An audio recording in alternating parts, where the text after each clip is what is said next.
আজকের আমাদের এই সাংবাদিক সম্মেলনের উদ্দেশ্য হচ্ছে আগামী 12ই রবিউল আউয়াল অর্থাৎ 19শে অক্টোবর মঙ্গলবার দিন, যে দিনটি আমাদের মাঝে খুবই গুরুত্বপূর্ণ দিন। কেননা ওই দিন আমাদের ইসলাম ধর্মের প্রবর্তক যিনি হজরত মুহাম্মদ মুস্তাফা সাল্লাল্লাহু আলাইহি ওয়াসাল্লামকে আল্লাহ পাক রব্বুল ইজ্জত দুনিয়াতে প্রেরণ করেছেন এবং বলেছেন ওয়ামা আরসালনাকা ইল্লা রাহমাতাল লিল আলামিন। তিনি নাকি গোটা বিশ্বের জগৎসমূহের প্রত্যেক জাতির জন্য রহমত হিসাবে এসেছেন। তিনি শান্তির পয়গাম মানুষের মাঝে ছিটিয়ে দিয়েছেন।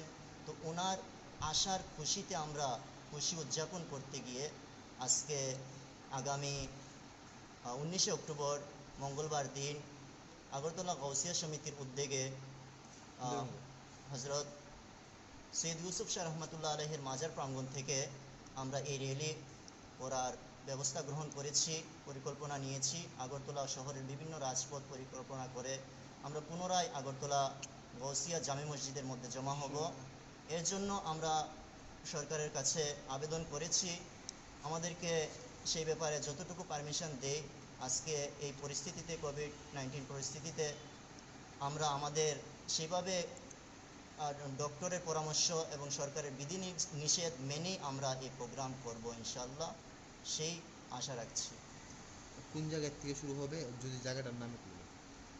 আমাদের এখানে সৈয়দ ইউসুফ শাহ রহমতুল্লাহ আলাইহির ইন্দ্রনগর যে মাজার শরীফ আছে সেখান থেকে শুরু হয়ে আগরতলা শহরের বিভিন্ন রাজপথ পরিকল্পনা করা। আমাদের র্যালিটা স্টার্ট হবে সকাল 9টা থেকে। আপনার পরিচয়টা? আমি গৌসিয়া জামে মসজিদের খতিব ও ইমাম মোহাম্মদ নজরুল ইসলাম কাদরি। থ্যাংক ইউ, ধন্যবাদ।